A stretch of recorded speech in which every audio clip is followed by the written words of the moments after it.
The Power Hour is on the air, live streaming on YouTube, Facebook, Twitter, and Twitch. I'm your host, Michael Bishop, and thank you for joining us once again on this Monday evening. We've got a jam-packed show for you tonight. We've got so much to talk about. We've got a roster that's come out. We have a game this Thursday. The Baltimore Ravens will face off against the Tennessee Titans in M&T Stadium, and we've got a lot to talk about that as well. But first, let's get to our special guest tonight. Joining us from the Let's Be Real Media and the Let's Be Real podcast, it's our good buddy, P.Shark. P.Shark, welcome to the show, man. Hey, glad. Thanks for having me back. It's been a while. It has been a while. It seems like forever since the draft went down and right. everything else that went along with it. Man. So before we get into everything, man, just how's everything been going? I'm sure you've got a lot of future projects coming up, especially with the regular season getting started. Yep. Everything's been going well. As y'all know, I stopped Let's Tighten Up podcast, going full time. Let's Be Real podcast that we started I started 4 years ago with my guys, Skylar, Tev, Sheedy, and Trev. So going full force with that, just making more videos, creating more Titans videos in time. But just did a Titans Outlook podcast this past Saturday, and going forward, we're gonna do like everybody's favorite team. So Tev is a Panthers fan. We got Steelers fans and Cowboys fans, so we're gonna do Outlook on everyone going forward. So that's what's coming up, getting ready for the season. Then of course, y'all know we got the Starting Five podcast of Grizzly Bear Blues. So as the NBA season gets started back with the Memphis Grizzlies, you can follow us there as well. Starting Five for Grizzly Bear Blues podcast network. The man's staying busy and he's getting all this entertainment and information out to you. Make sure you check P.Shark out on the Let's Be Real podcast on Let's Be Real Media. Dude's putting out great stuff. You don't want to miss it. Make sure you catch all his stuff every week because he's putting out the goods just for you. That's the kind of guy he is. Well, Shark, what do you say we jump into our top news today and get this party started? Yep, let's get it. Well, as we get started, once again, welcoming everybody into the show, I'm Michael Bishop of the Power Hour. Let's get started with our top news of the day, and so much to get into. Let's do it.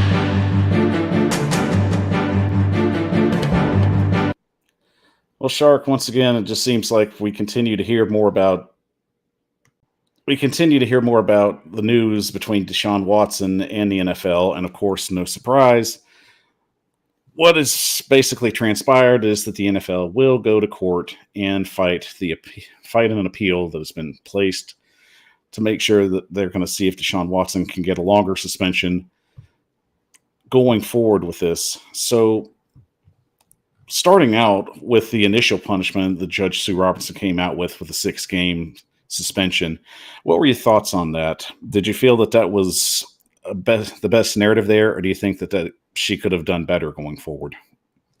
So I don't have access to the court documents and all of that, so I can't. I tend to like kind of just let the process play out, however it may be. So if she felt like, especially being a woman judge, especially when it been a woman judge, if she felt like 6 games suffice, I'd go with what she had. I did think he'll get more, but if she thinks 6 was fine, that's fine. I think what I got irritated about was just everyone. The NFL makes mistakes, but everybody just instantly said NFL this, NFL that. And I was like, NFL to make this decision. like actually pay attention and, let the process play out, see if they'll appeal and do all that before just automatically blame it. Try and give them some grace at some point. So my whole thing is like get the NFL some grace on this one. And really, the NFLPA and Deshaun Watson's camp came out even before the initial decision came out, and they said they didn't want to go to court over this, that this was a settlement that they were willing to settle with. And along those lines, it just seems like they basically put the ball in the NFL's court. And like you said, it's a situation that the NFL was going to have a tough time making a full decision to even go forward with this punishment, knowing what we know now. So what basically is going to happen at this point? Is this going to be a situation where it's going to drag out in court, or do you think that this will be a situation where it might go a little quickly? Yeah, I think it's about to go to court because Deshaun Watson is definitely pleading his innocence, and he's not about to just go what the NFL goes with him or the NFLPA. So they're gonna try to get a year suspension, and they're going to NFLPA. Him are going to fight it. So this could linger on for quite some time.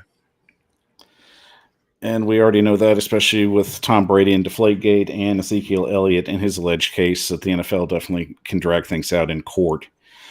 Do you think it's more of an advantage for them to handpick who they wanted to read the appeal now, knowing that we know how this situation will go forward? Yep, I think that definitely helps. So, but I don't know, like the whole, I've seen people on Twitter, someone said the NFLPA always lose their cases. So I haven't just really I don't know enough about, just all of that to know, like, do the NFL has the true advantage or will Deshaun Watson have an advantage on either side? So, yeah, I just know it'll probably be a long battle, but I'm not educated enough to know, like, which side I think is really going to come out on top with the final decision.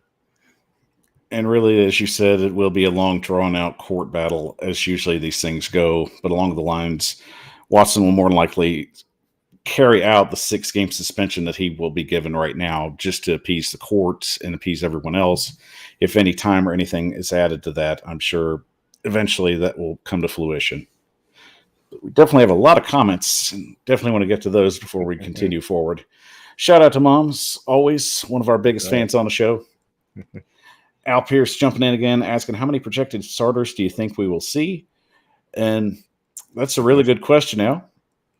Shark, I'll let you jump on that one if you have an answer for it. For the first preseason game, we already know Henry. We already know Henry's not playing. I doubt Tannehill playing. I doubt Robert Woods playing. Offensive line is the real question. I can see all 5 of them guys playing just for cohesion purposes. I see almost all newcomers except Robert Woods because of the injury coming out. He's been practicing, but still they might want to bring it back even more slowly. Defense, it's what, 40? It's 22 starters. Give me 10 of the 22 total.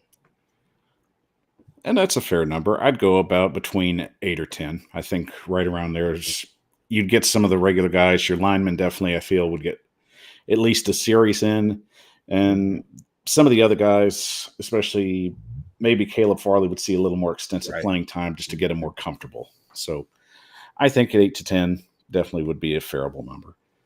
Bryce Pat on the show. Good seeing you, Bryce. Bryce is going to be heading to the the Denver game, actually, November 13th. So real excited for him about that. Man. Shout out to the Titans fans and Titans Twitter, man. Y'all, he's still amazing. Got to definitely show some love for those fans out there. 615 podcast. Good seeing him on the show. Al Pierce jumping back in just when you thought it was safe to go back in the water. Our good buddy Ryan Harris jumping in. Good seeing you, Ryan. Definitely enjoyed you on P.Shark show. Al brings, the 615 podcast. Yes, that was a crazy Twitter fight we had today, but sometimes you just don't feed the trolls. But it's just great to see the community just back everybody up. Kid didn't have a chance after that. So like I said to you earlier, he brought a knife to a gunfight, and it just didn't work out well for him. And then Al Pierce saying, I want to see Farley and McCreary, and I definitely could see McCreary getting some extensive playing time. Yep. Generally, anybody that gets drafted this year is more likely going to have some extensive playing time. So McCreary, I definitely think will get some rotation snaps in before the second and third string guys come in, which I know he is second string, but technically, he could fill in Elijah Molden's spot if they need him to. Mm-hmm. But jumping back into the news real quick and moving on to our next topic of discussion, it appears that Matt Stafford's been dealing with some elbow issues, possibly some really bad tendonitis in his throwing arm. And while Sean McVay has come out and said that it's not really a big deal right now, still, I say anything that most people say isn't a big deal generally becomes a big deal, especially when it's in your throwing arm. Now, generally, tendonitis is a very tricky situation, just especially if it's deep within the muscle tissue and deeply concerning, especially, if you're fans of the Rams, thinking that this might be a little hindrance going forward. So, Shark, we'll just go ahead and just break it down. Is it a big deal or a little deal? I'm not sure yet. I know this is my first time hearing about it, but just you don't know. It's tricky. Didn't Marcus Mariota have an elbow injury with us that last year? Or it was something in the elbow, like funny bone-ish. I would definitely have to go back and look at that, but I do remember an elbow issue Yeah. eventually somewhere down the road. I remember it in there. So and you remember his last like year and a half. It was just he wasn't throwing the ball with the same zip and accuracy as he was before. And seeing as Matthew Stafford has already led the league in interceptions last year, threw 2 interceptions in the Super Bowl, it could be a problem. Considering that he does have to, you saw I went to the LA game with the Titans there, so he's definitely he's going. It definitely doesn't help a person who already throws a lot of picks anyway.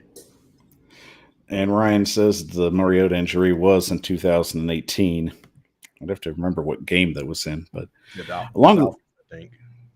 think. I think you're right. Hurricane monsoon.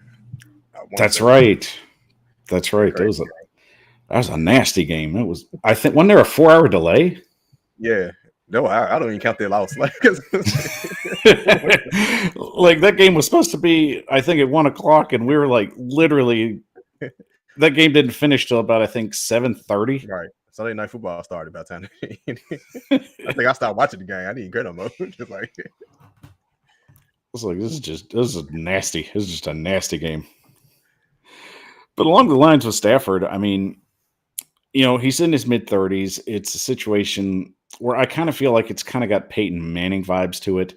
Now, granted, different scenarios, but at the same time, we didn't think too much of the neck issue until he actually had to have season-ending surgery. So if I'm the Rams, is it going to be a situation that I feel that I don't need to play him this preseason?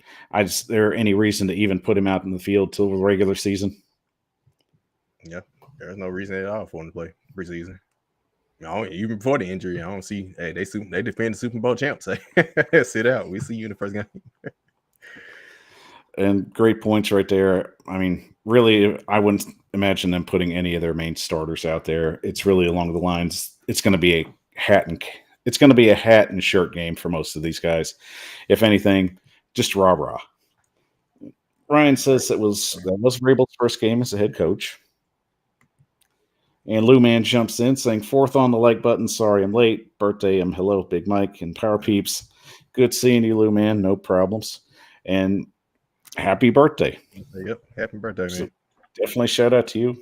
Good having you on your birthday. All right.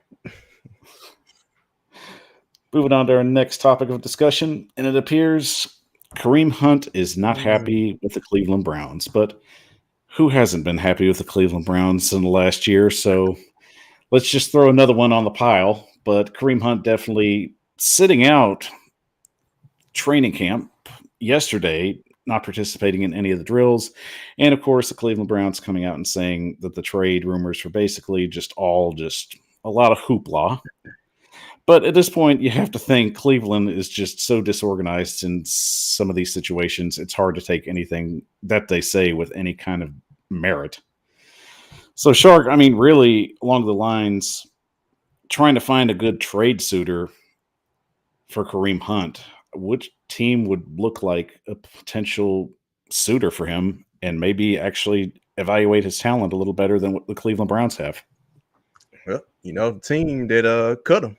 If they are past what happened with him lying to him, the Kansas City Chiefs, they could use a running back if they don't trust Clyde Edwards-Helaire. Come back home. I mean, he was one of the best running backs in the NFL at that time. I still think he could potentially be. He just, signed with a team where he became backup and kind of like a 1-2 punch yet. So the Chiefs, I could think of right off the top of my head. What team need a running back in a passing league now? Trying to think of Buffalo Bills. I hope not the Buffalo Bills, but the Buffalo Bills. I hope not. Now, the Eagles would be an interesting fit. I mean, that would just be another strong weapon on a team that's actually went out and spent some money this offseason. Yeah. Miles Sanders stay getting hurt. They got my guy Kenny Gainwell from Memphis, though. I need I'd rather see him get the shine. No, I definitely don't want to take any playing time away from any of your guys, so we'll just kind of put a pin in that one and maybe a little star just to make sure we don't interfere with that. But another interesting spot, and I mean, he would definitely see playing time, especially since a lot of young talent and really just not anywhere to go. The Houston Texans seem like a very viable option. Yeah. I don't know who that running back is. David Johnson still there? If he is, he's been very, very quiet this camp. But Lovie Smith does love those little quick scat bats. Mm-hmm. So I would like to see that. Not so much as a fan of my team, but still, if I can throw anything out for the Texans, I don't think he'll make too much of a burn on the Titans on that one, so I won't worry too much. That one's Texans. Jumping back in our comments, and the comments are just burning up tonight, guys. Mom definitely shouting out Lou Man on his birthday. Titan Sign Podcast in the building. Tighten up, everybody. What's good, Power Hour and P.Shark? Good seeing you, buddy. What's good, man? Titans time and Rossi were out at training camp, I believe, yesterday, and they got some really good stuff out there. So we'll definitely get to talk a little bit about the training camp stuff moving forward, but a lot of good stuff from them. Lou Man brings up Pittsburgh. Najee Harris. Yeah. Plus, they ain't trading within the division. I doubt that. That's true. It'd be interesting, but if Pittsburgh wanted to just transition to a heavy running game. Right. And Ryan brings up a good one. The Raiders, then they are trying to trade Jacobs, so that could just be a player-player trade. Yeah.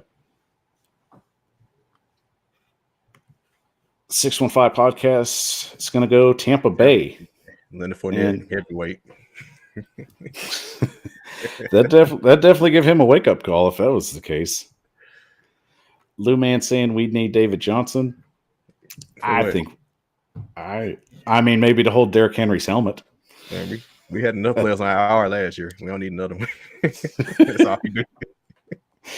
I mean, I guess they always need just somebody to hold his towel or his helmet, so it's whatever. 615, yes, we agree. Keep him out of the AFC South. Yeah. But I'm just saying, if it's the Texans, though, yeah, I'm not too worried about them this year. Granted, they did split the games, but at the same time, we know what the weather was like that game. I mean, I don't know anybody that's going to throw accurate footballs around those lines in the rain. And especially with the players that was out there. Like, that's right, too. Brown got hurt. Yeah, the first game. It was a lot of things that went to the game. P.Shark caught me. I was trying to bury the lead there. It was a lot of stuff happening in the game. Lou Man giving Mom a shout out for the birthday love. Titan Pratt getting some laughs in. Everybody's a lot of chatting today. Love it. Love it, guys. Keep this up, please. Definitely love when you get engaged. Love it. Moving on to our next topic. The Hall of Fame was this weekend, and it was a very fine ceremony, as it usually is. And that always leaves the question of who looks like they're going to make it next year. And, of course, I've got my guess. My guesses is who would be the best candidates at that position to get inaugurated in the 23 class. P-Shark, I know you probably don't have a lot of knowledge at hand to just basically know who's up for the Hall of Fame, other than maybe a few players, but who's a few guys that you think actually have a chance to crack through this class this year? Yeah, I haven't necessarily looked at the list, but the three guys you got on the screen right now, I definitely should make it. Devin Hester, I mean, greatest returner in the history of the NFL, in my opinion. Joe Thomas, one of the best tackles in NFL history, which he played for a better team and actually got to the playoffs.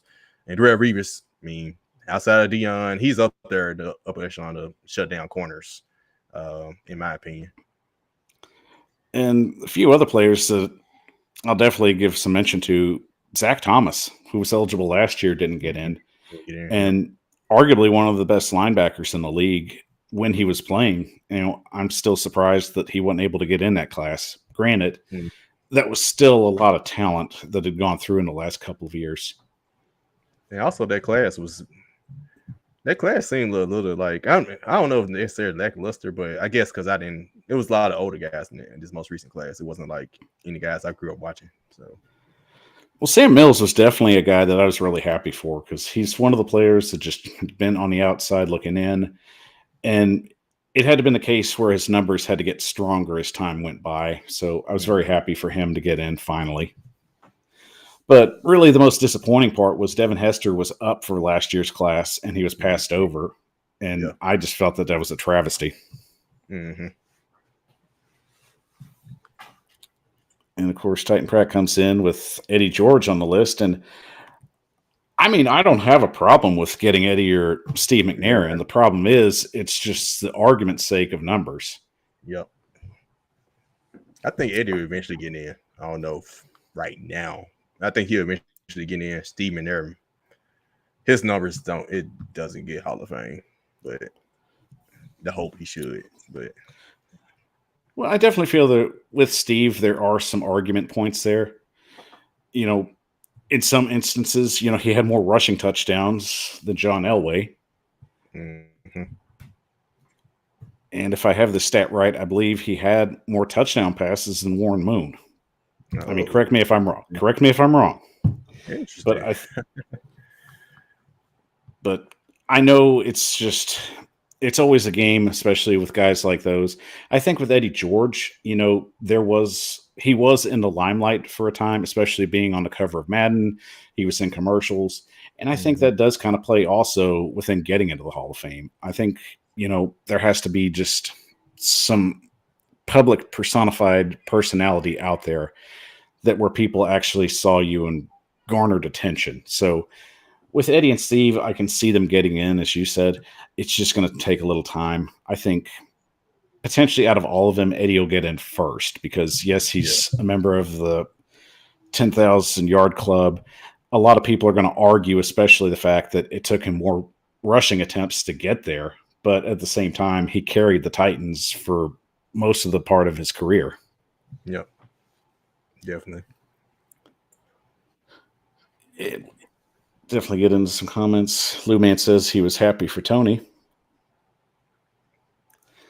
Ryan definitely agrees with Joe Thomas, Revis, Hester, and Dwight Freeney. I forgot about Dwight Freeney. That's a good one.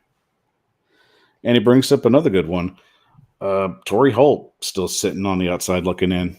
You know, isn't Earl Thomas up for it? Or not Earl Thomas? I have to get his name.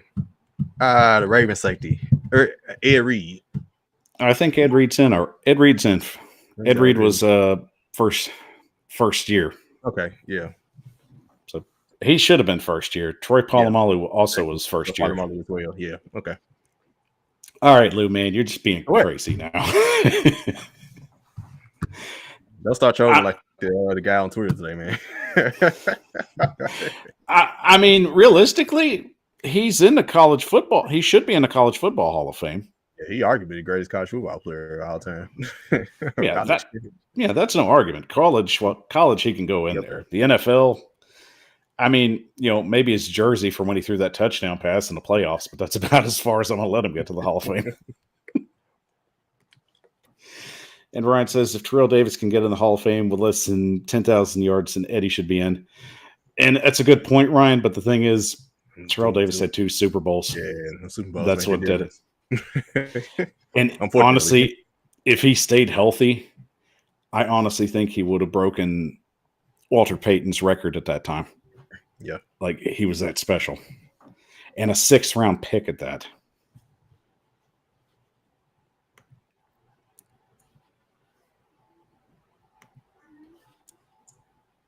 And moving on to our final bit of news. And of course, we definitely had to get to this as it broke earlier. It's kind of nice to see kickers actually make a little bit of money, especially ones that are good. So Justin Tucker of the Baltimore Ravens and the Ravens have sat down and come to an agreement with a $24 million extension with $17.5 million guaranteed and $11.5 million signing bonus. So for the man that now owns the longest field goal ever in a football game, the Ravens have basically locked him down for almost about half of what the decade would be for them going forward. And Shark, I know it's hard to find a really good kicker in the league, but at the same time, Justin Tucker is one of those guys that's special. And I would even go as far as saying he goes right along the lines with an Adam Vinatieri or really even a Gary Anderson. Mm-hmm. I agree. Definitely well deserved. There's definitely no argument there. But at the same time, it's like you really have a hard time thinking about any other kind of kicker that would garner that kind of contract going forward. Yeah, he's the only one. You know what's crazy? I think that playoff game he actually missed a field goal, and we was like, and when we lost to him in that playoff game last year, he actually missed the field goal in the game. That was like the biggest shock I ever had on my face. I know earlier in his career, he definitely had some missing trouble. So, it started out rocky, but he just got better as he went along. Right along the lines with Adam Vinatieri, or what is the other fella's name? I feel bad that I'm forgetting this. Steve Gutowski. I'm sorry. Gostowski. Yes. Memphis brought up. So I definitely apologize for that. It was like on the tip of my tongue. Yeah, it's hard. Glad I got that one out. I would have been really upset about my. There's only a handful of good kickers that you can remember, so I try my best to give those guys their props. So Justin Tucker, definitely one of the guys in that kind of discussion. So, I mean, really excited to see what he'll bring on the table, especially after nailing that 66-yarder against Detroit last year. So, Shark, we'll end on this one, and I'll ask, do you think he could break his own record of 66 with a 67? Never say never. Kevin Garnett won't say anything is possible in a whole different tone, but yeah, he could do it. And it'll be an interesting situation to see him get started, especially as he faces the Titans. He'll definitely get a little bit of work going in. So along those lines, it's going to be interesting to make sure to see what he's going to bring to the table. All right, guys, we're going to get to our first break real quick. But when we come back, we've got a football game that we've got to talk about this upcoming Thursday. The Tennessee Titans will face off against the Baltimore Ravens in this preseason matchup on Thursday, and we've got a lot to talk about it. So we'll get this break in real quick. I'm Michael Bishop of the Power, and we'll be back in 30 seconds.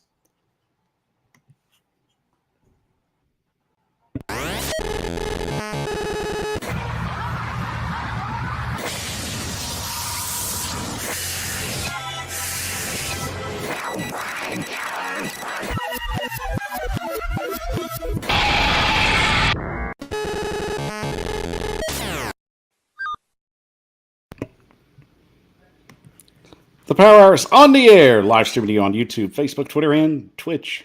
I'm your host, Michael Bishop, and thank you for joining us on this Monday evening. Joining us tonight is P.Shark from Let's Be Real Podcast and Let's Be Real Media. Shark, always great having you on the show, man.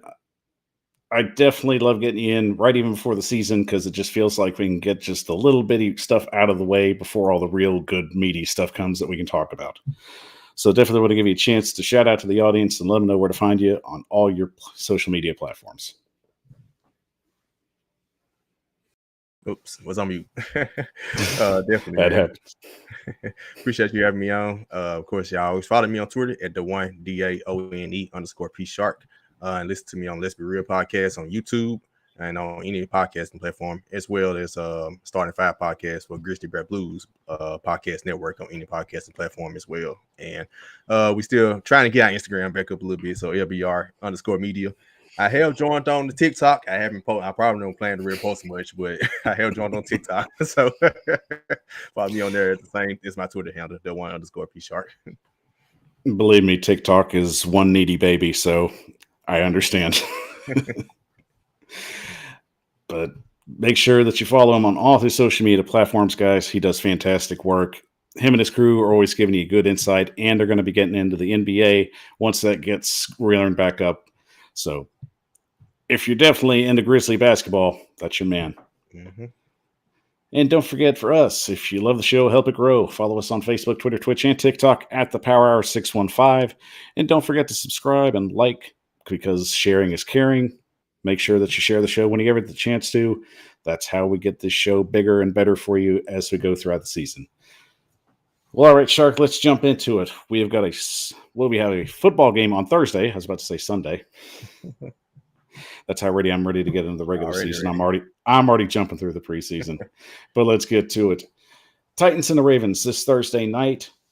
Don't know the network, but if you have the NFL Plus app, it's definitely something I would highly recommend because they'll be covering all the preseason games in your local areas, especially in areas where you're not where your team is. So that's definitely worth the investment if you want to. And they're doing a free 7-day trial. And I'm just letting you know, I'm not getting paid to say this. I'm just helping you out because I still don't know what network they're going to play on.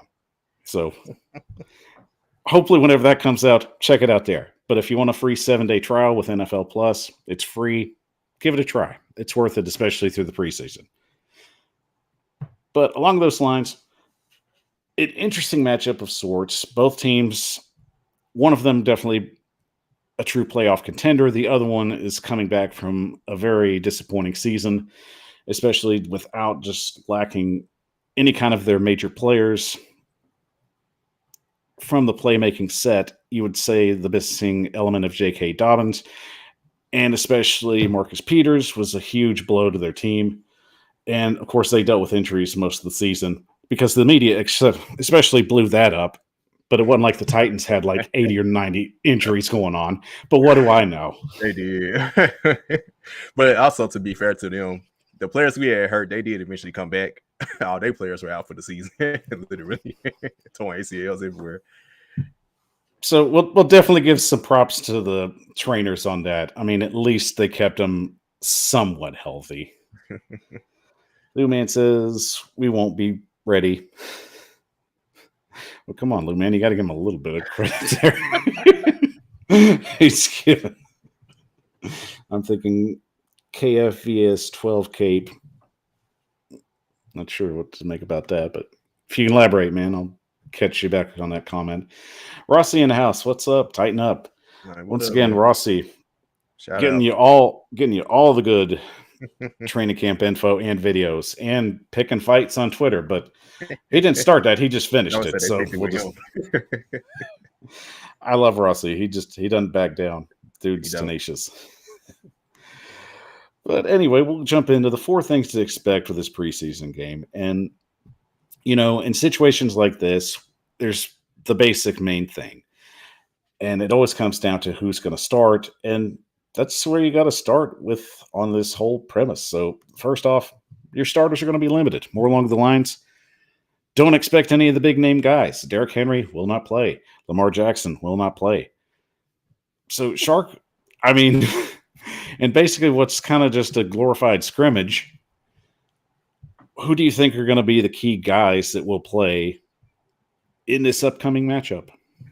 Yeah, for the Titans, key guys, the rookies. Ready to see all the rookies get out there in the field. Any key guys, like I said, I want to see the offensive line. I think just want to see them get a series or two just to see how they gel together. Because I think Ryan said that on our last when he was on my Let's Be Real podcast this weekend was the offensive line is the biggest question, not the wide receivers. So I really am interested to see Aaron Brewer and Dylan Radins and see how are they integrating with Taylor Lewan, Nate Davis, and Ben Jones. Also seeing Nate Davis have a bounce back year because he had a bit of a down year last year. And Taylor Lewan, he's healthy this year. So it's a lot of questions on the line. Hopefully we can get some of the answers during the preseason. As for the defense, seeing Caleb Farley, seeing how he's healthy, how healthy he is coming back from the knee and seeing how productive he can be, how much better he's gotten. The rookie, Roger McCreary, of course, D.L. Jackson, all rookies, general. I think everywhere else we know how D-line is. We know the inside linebackers. Yeah, that's about it. And Lou Man comes back with a comment. It's the Southern Illinois CBS station KFVS 12. I'm hoping it'll be on TV. Okay, so Lou Man, I hope that's the case for you. I mean, you know those local stations, especially in Illinois, more than likely you're probably going to either deal with the Bears, maybe the Packers, maybe the Lions. So hopefully. So I'll keep my fingers crossed for you. Titan Pratt comes up with Traylon Burks. And we'll see Burks, more than likely. He's going to be on the second team from what the depth chart said. So I think where we have it is at this moment that I think with the wide receivers, we had Robert Woods was going to be one of the starters. NWI was going to be the starters, which I'm not surprised. And I want to say Kyle Phillips. I can't remember on the slot. So yeah, you know what? I really don't know how to read because I was looking at, I was like, you know, how I got the rows. I'm like, so who first? I know who first team, but like who's second, who third? Like, does it go across or does it go down? And I mean, just how it is set up, it is kind of weird, especially if you're not familiar how to do like just any kind of roster. And sometimes it's backwards. I've Yeah. noticed some teams do that, and I really think they do that on purpose just to like confuse people. But they did have Traylon Burks, I think, right behind Woods. So yeah, they did. Well, because what got me was we've been hearing everything about Racing McMahon, but yet he was in the third column. So I was like, did it mean he's third string, or do it mean he's right behind Traylon Burke? Or like, well, that's I've a been good hearing all this stuff about him. and that is a good question because once again, I think that's just misdirection. Maybe Mike Vrabel's just trying to confuse John Harbaugh. That might be a case. We can't rule that out. Luman says you should do a live preseason game for us, Big Mike. I don't know, Luman. I mean, I've thought about it. Maybe it's a possibility. You know, we'll see down the road. I mean, there have been some ideas popping around, so maybe that's down the road. We'll see.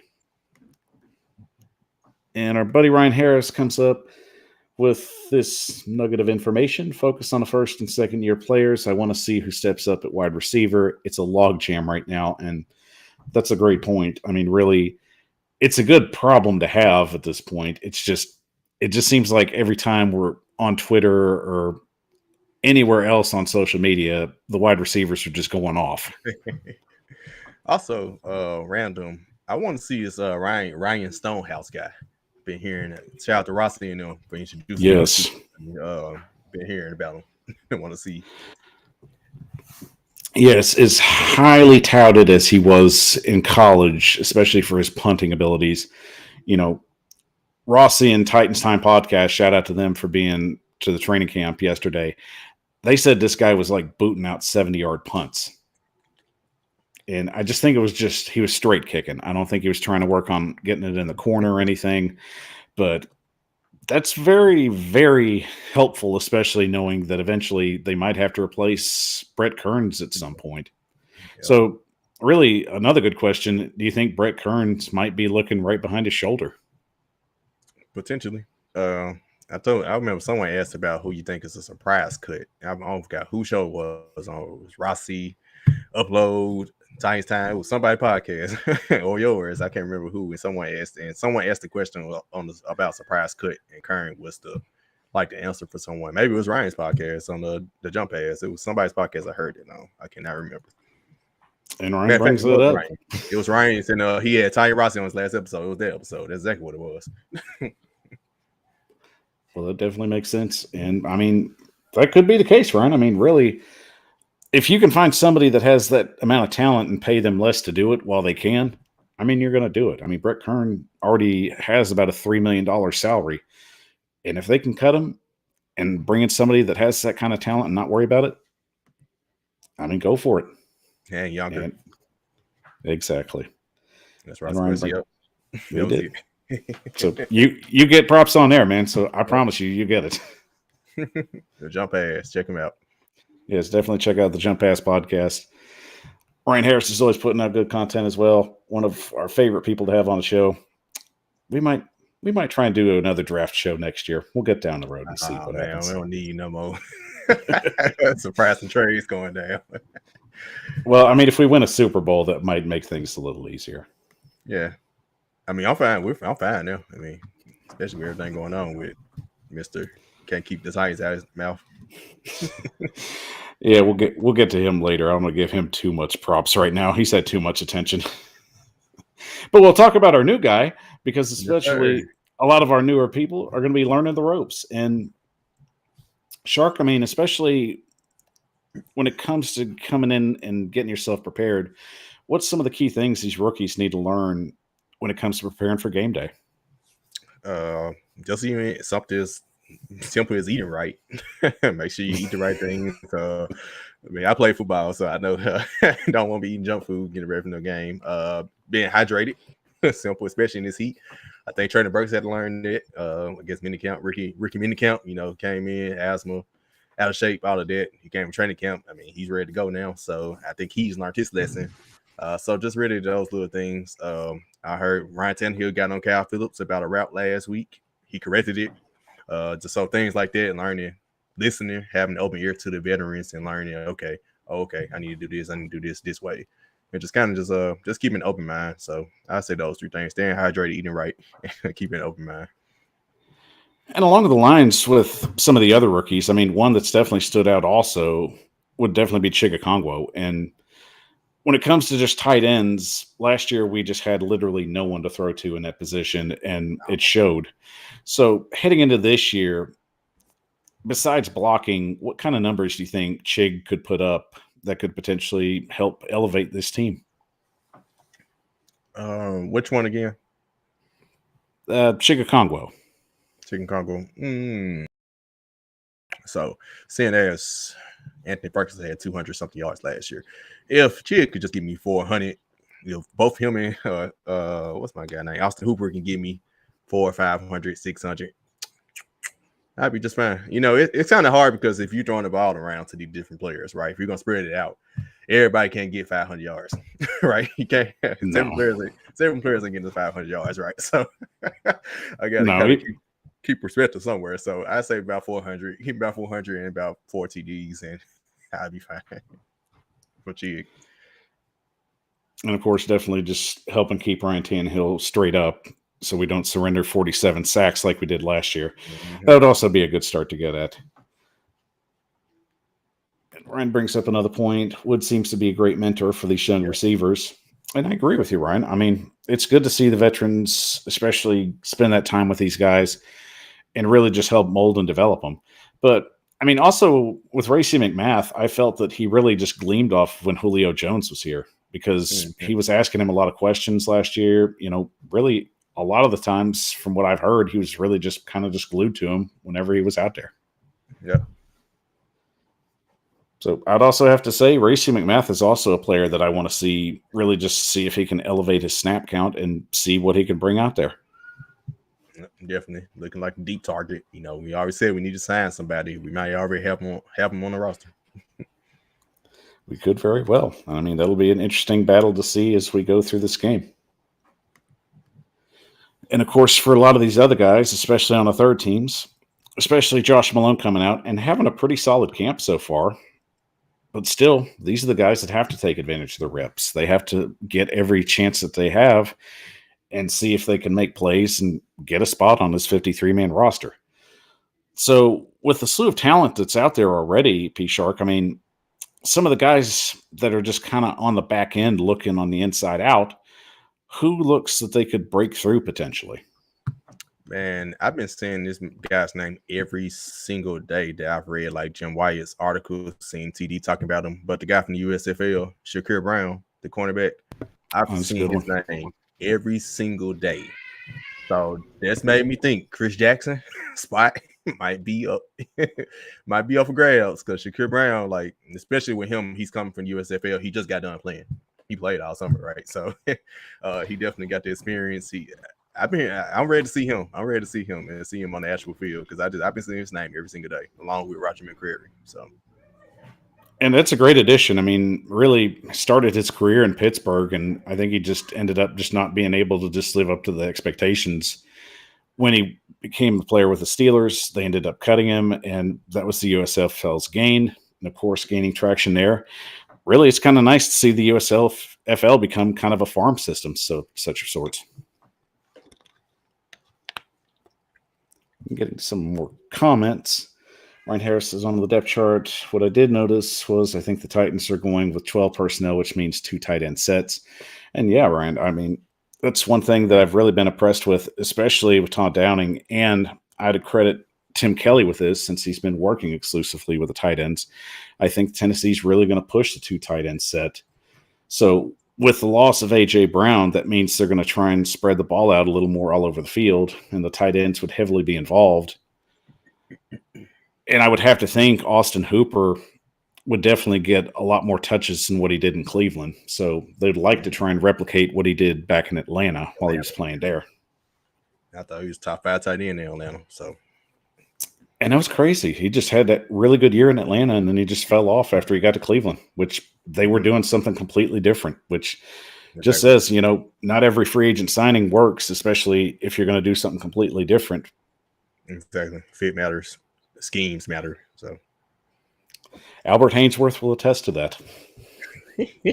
I think he just got lazy. Yeah. I'd say a little of column A, a little of column B. I think we can go with this on that. And love the comments, guys. Keep them coming. Lou Man says, I should have said Burks doesn't need mentoring, my opinion only. And, well, I mean, any rookie that comes in, there's no such thing as not being a bad thing to ask for help. I mean, everybody learned. Randy Moss learned from Chris Carter at one point. Mm-hmm. So if you're willing to just sit down with these guys and talk, they'll teach you. They want you to be successful. They want to win. These guys are competitors. Right. Not everybody wants to go ego. Right? He said one word, Baker. He said no LBR his last weekend. It's a little more than just Baker, man. They had Njoku too, so they tried to do. I don't know what Cleveland's doing. That was more than Baker. Baker was a part of it, but it was a little more than just Baker. I'll agree with that. I definitely have to say Kevin Stefanski would definitely fall in that category as well. Lumen brings up Adrian Peterson. And James Rogers, our wide receiver room isn't as good as last year, but our tight end room is a lot better this year. And really, James, talent-wise, I can understand you saying that.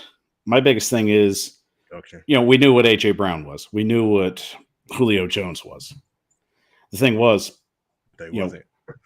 Exactly. Actually, exactly. P.Shark pulling out the Dennis Green. They are who we thought we were. Actually, wasn't. Ironically. But along those lines, I mean, in terms of raw talent and just development, I'm really excited about these guys because we really just have a lot of good players that are ready to just step up and make plays. And the best thing is going to a 2 tight end set, we're not having to throw a home run ball every time. We can spread the field out. And I said this last week on one of my shows, and basically the key point is we want to make it easier for Derrick Henry. That's the key thing. You make completions out there, you're basically making more room for Derrick Henry to run.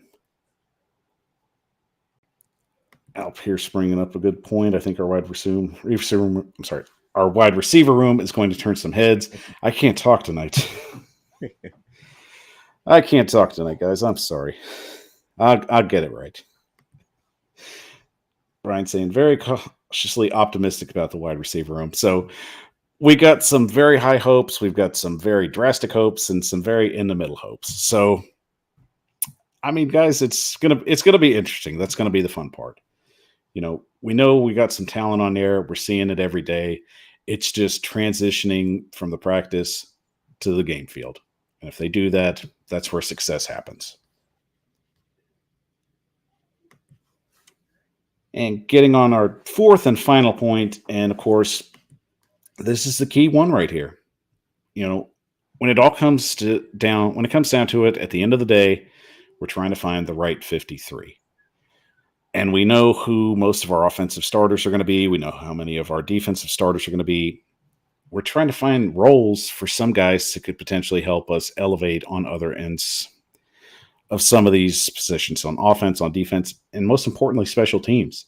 Special teams has been a huge problem the last 3 or 4 years, and we just haven't really found any kind of consistency. Now, Kalu being signed, I'm very happy about that. Yes. Nice. I don't think he's going to be blocking kicks every time, but I'm still more confident about, our kick returning team and our punt returning team. I feel a lot more comfortable about that. But Shark, especially with just knowing that it's all about finding talent and replacing guys that could potentially be guys that elevate this team. What are a couple guys you think are going to really just have a shot at maybe getting on special teams and potentially helping in that area. So my Titan Rossi and Titan Upload and them guy, Mason Kinsey, he has to get that punt return or kick return spot to make the team, in my opinion. I think that's his way. He's sticking on the team. And mainly because of Kyle Phillips, which ironically Kyle Phillips is a punt return as well. So he's going to have to beat him out on punt return to pretty much make the team, in my opinion. Dontre Hilliard, well, Dontre, he's going to make the team regardless, but I see him as he could be a kick returner, but Trenton Cannon, when they signed up from the 49ers and specifically for special teams. So we'll be looking out. They keep 4 running backs. If they decide to keep him, or really 5, Nick, or 4 running backs in the fullback, it'll be because he is the kick returner. So I'm keeping my eyes on those guys. So Mason Kinsey, Kyle Phillips, punt return, Dontre Hilliard, and Trenton Cannon, kick return spot to see who wins that. And Randy Bullock, man, Fat Randy, shout out to him. You know, we were struggling at kicker for a while, and he brought some consistency last year, and that's all we need. Consistency is key. And Ryan coming in with a Fat Randy comment. He says, I'm the minority in this, but the Bullock spot is not a lock for me. It wouldn't have if What's called hurt. He's been hurt the whole camp, and that's why it's kind of a lot. You gotta shoot. What's his name? Caleb Shudak. He got to get healthy at some point. Yeah, I don't even think we've seen him yet. Yeah, I don't know if anybody's seen him yet, other than when he went out. I think when the rookie OTA started. Mm-hmm. So availability is the best ability. You know, after last season, J-Rod going for the people who are healthy. So yeah, Bullock might be a lock right now. I mean, along those lines, you got to feel really good about what Bullock's done, especially getting those reps in. You know, as from what I've seen, he's only missed 2 kicks, and they were like high 50 kicks. Mm-hmm. It's been like a 56-yarder and a 57-yarder or something like he's missed, but he's made everything inside. And I mean, that's all that matters. I mean, if he can get to the 50 or the 53 and we get a kick out of it, I mean, that's points. Mm-hmm. I mean, how many games did we lose in the last couple of years just off a field goal? Yeah. Man, I will never forget that Broncos game. We missed like 4 kicks, and we somehow won on the game-winning kick. We could have won that Jets game where we were just so god-awful, and he ended up missing it. Yeah, he just missed the last one. It would have been a tie. That was too hard to blame on him because, wasn't that last drive? That last drive, they literally went backwards, I think, the last 4 or 5 plays. Because he made like 4. He missed the last one. And like I said, it would just been a tie if he made it. So it's like, you lose or you tie. I mean, at that point, I probably would have felt better about the tie. I would have been kind of just on the middle of just the entire thing. But at the same time, you wouldn't be as mad as a loss. And especially when it came to like the playoff run that we went on, we probably wouldn't have to worry about like anybody like getting us in there. Yeah, so the last game would have been straight. We could have lost to the Texans in the last game instead of being worried in the last minute. I would have been happy if they just went out and just took a knee that entire game if that was the case. Mm-hmm. But I really am excited, especially with what the Titans are going to bring this season. We've got a lot of fresh faces, and one player that I haven't heard a lot about, but I think has a very key role in replacing Dane Cruikshank would be Theo Jackson. Yep. You know, the biggest reason they brought him in is they need a corner that's going to be able to go in and cover, any of the tight ends and give them trouble, just what Cruikshank did. And unfortunately, it was one of those cap casualties that we had to let go. Bears got a pretty good player. Whatever they want to do with him going forward, I mean, especially if they want to get him in the starting position, I think he's going to do well. But at the same time, I really feel well about Theo Jackson. Just unfortunately, I haven't heard a lot about him, especially in camp. But, got to say, your boy Brown, he might be vying for that job if he keeps doing what he's doing. Mm-hmm. Yep. I think he's on the way for it, man. I think he kind of reminds me, I'm a UT fan, too. He reminds me a lot of Kevin Byard. Not saying he's going to be Kevin Byard, but he kind of reminds me like he's like a Kevin Byard mode type of player. So it's definitely interesting, Theo Jackson. Just very Byard-like tenacity. Mm-hmm. Lou Man brings up a question. This might be a dummy question. Lou, there's no such thing as a dummy question. You ask questions to learn. We learn on this show. That's what we're here for, man. You're not a dummy for asking a question.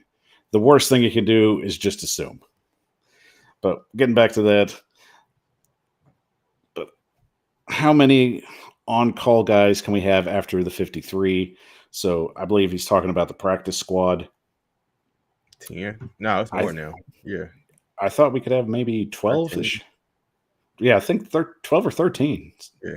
COVID. If anybody knows, shout out in the comments. We'll definitely want to get that answer out. But I think you're right. It's about 13 this year, which I think they've been talking about even expanding that. Which they should. I mean, especially with another game. Yeah, we had 90 players last year. Might as well. And that was definitely a stretch finding some of those 90 guys. And if I remember, I think we only kept one of them, which was Cunningham. Which I'm fine with keeping him. I mean, hypothetically, Dontrell Hilliard was part of that. He wasn't on the team before. That's a good point. And, as you were talking earlier about the kick returner, I think he will be handling kickoffs, which I'm fine with that. He just need to, he do have a little bit of the fumble-itis. You need to, chill out a little bit on fumbling the ball. Yeah, just hold on to that. We don't need problems. Ryan Harris said he thinks it's 16. So we'll go with 70. 16 makes 69. Such an odd number. That is. I mean, we could do just a straight 20. I mean, yeah. Eventually, I think the NFL is going to add another game down the road. They're basically going to try and scrap the preseason. And I mean, realistically, I mean, that's a lot of money to open a venue where you're only going to partially sell out. Exactly. And I understand the players' perspective on it. I know it's exhausting that they've got to go through this grind. But at the same time, it's like more people would rather see more games that have meaning than just see these glorified scrimmages. And one other thing, I mean, now that they have joint practices more often, I don't see that being a problem. Yeah, we got 2 of them this year. I think it's usually just one. Yeah, I think it's the 17th or the 18th will be matching up against the Bucks. Yep. Then the Cardinals after that. So we've definitely got our hands full. Ryan brings up, I know it was 16 during COVID, so it might have changed. And it might have, but at the same token, I won't take out the retrospect where they probably did keep it right around. Yeah, that was COVID. Say 16. That was back in 2020, though. So, like Ryan said, so I don't know if it's changed since. If it did, they did it really quiet. Yeah, they said it dropped to 12 for 2021. I might have just found it. Ahead of 2022. It was announced. Well, it'll be 16 again. Yep. It should stay 16. I mean, really, if they want to go 18 or 20, I'm all for that. That's just more jobs for some of these guys because right when you get to the very bare minimum, when it comes to cuts, there's always 2 or 3 guys you want to hold on to, but it comes down to the decision. Who can we afford to lose or who we can't afford to lose? The man says 20 games would be great, would be neat. He's talking 20 practice squad player. I mean, I'm down for 20 games, but I don't know if the Players Association would be all right with that. I mean, they'd have to you're talking about potentially where George Kittle brought up the point, maybe you'd have to bring in a second bye. I think they should have, and maybe they should make it if they were to do something like that, or even 18 games, every NFL team should have the same bye week in the dead center of the season. It should be 9 games, a bye week, everybody on bye, make it not necessarily some type of Pro Bowl, I don't know, something. Just get them all about that same week instead of all of it. Team having bye week 4, another team having bye in week 13. It's just, that's a lot on the body for somebody to play 13 straight games, then have a bye. I mean, that is. I mean, I would just do a league-wide bye, probably right around where the World Series would start. Something, yeah. I mean, that way it's not going to mess with your ratings. Baseball can do its thing, and the NFL won't really miss out on anything. But along those lines, we'll get to our final prediction. Shark, we got to get to a score. So what do you think this final endeavor will end up being after it's said and done? And the preseason. I know there's not much to it, and we're not really counting wins or anything, but we'll just do it for fun. Give me the Ravens are on a 20-game winning streak. So that means they care about the preseason more than other teams. So I'm gonna go ahead and say we're gonna lose the game because I don't care about preseason. I'm sure they don't care about the actual win-loss column. The Ravens apparently do winning 20 in a row. So give me the Ravens winning 21-18, something random.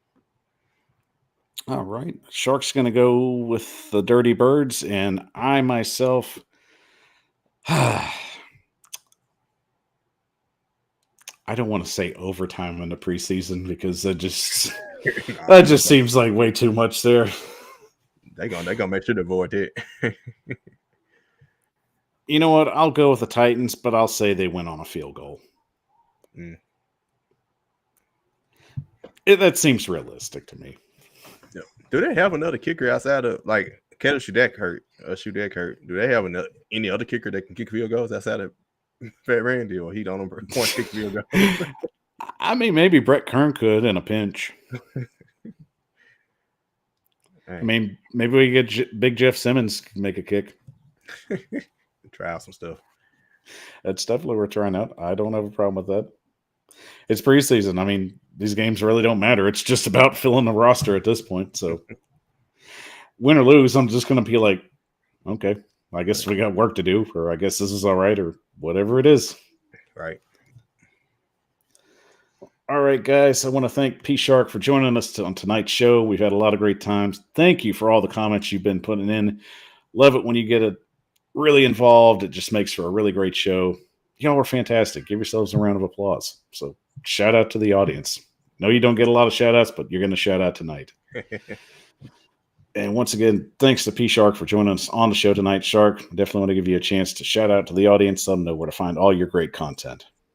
Sure, man. Thanks for having me on again. Like I said, it's been a second, but yeah, definitely always fun be on with you. And everyone, it's always shout out to everybody who tuned in.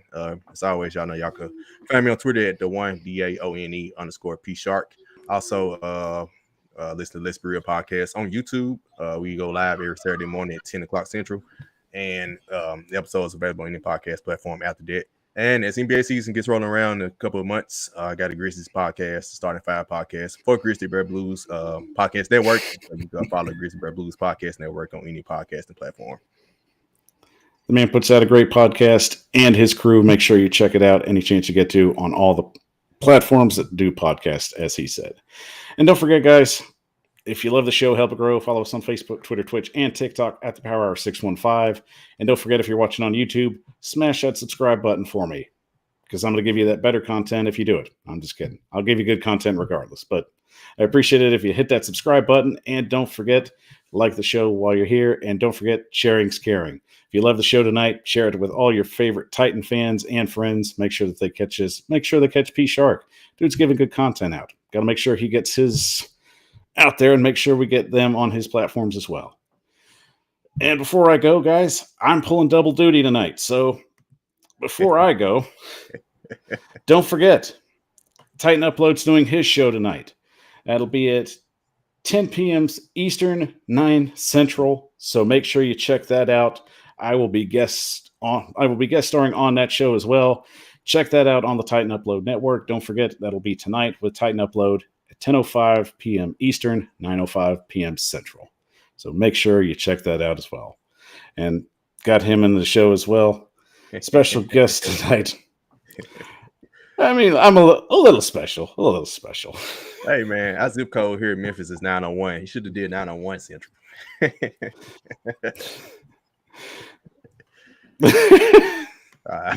And Titan Up. So there goes the surprise. I'm sorry, man. we could still make it a good show, I promise. But once again, everybody, thank you for joining us tonight on the show. A special thanks to P-Shark for joining us once again. Make sure you check out Titan Upload show tonight, later on tonight.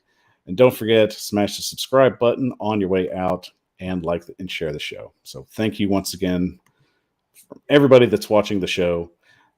I'm Michael Bishop of the Power Hour. Take care and tighten up.